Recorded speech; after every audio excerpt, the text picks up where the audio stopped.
A hacker going by the name Fenice leaked over 277 gigabytes of data involving over 2.7 billion records on the breached hacking forum in early August. This video is sponsored by Stonefly. More on that at the end of the video. This data was allegedly obtained from the company National Public Data, which collects personal information from public records and sells access to this data for use in background checks, investigations, and other purposes.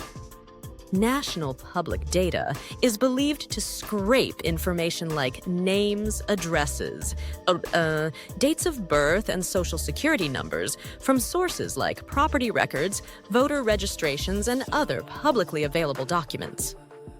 They then compile this into detailed profiles of individuals which they monetize.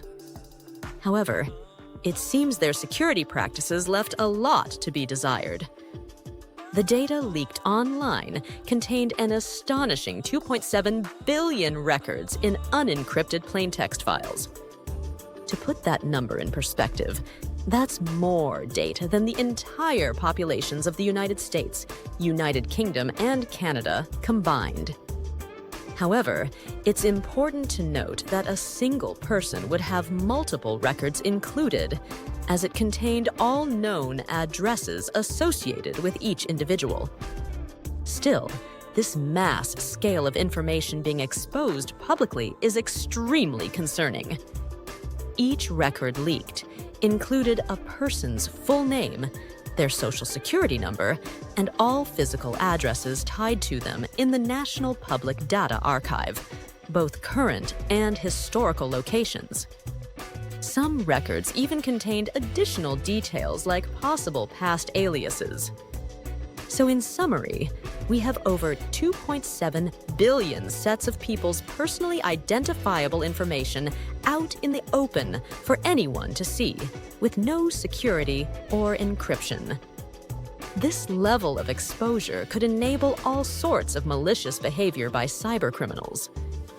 Things like identity theft, where scammers now have social security numbers to pair with stolen names and use to open fraudulent accounts or file fake tax returns.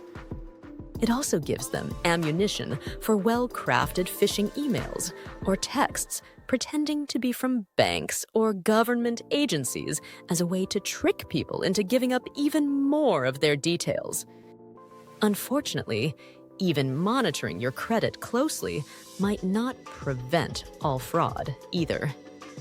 Criminals could use this leaked data to get utility services turned on in a victim's name without their knowledge.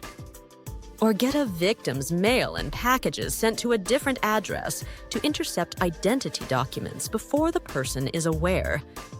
So this breach has real-world impacts that go beyond just finances. If your information was included in this leak, here are some steps you should take. Monitor all financial accounts and statements very closely for any unauthorized activity and report any issues immediately.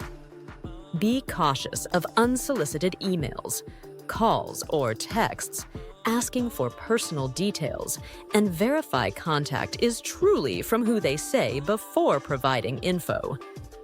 Consider a credit monitoring service that alerts you to applications for credit under your name. Check your state for additional steps, like putting a duty freeze with law enforcement to prevent ID documents from being issued fraudulently in your identity. While there's no way to fully undo the effects of such a monumental leak, being proactive helps mitigate risks going forward.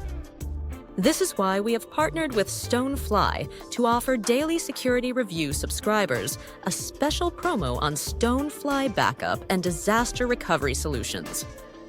Get a 300 terabytes Veeam, Rubrik, Commvault Immutable, and air-gapped backup and disaster recovery appliance for $17,995. Contact sales at stonefly.com for details. If you have any other questions about this breach, feel free to leave a comment below. Thanks as always for watching, and be sure to subscribe for more tech and security news coverage. We'll see you in the next video.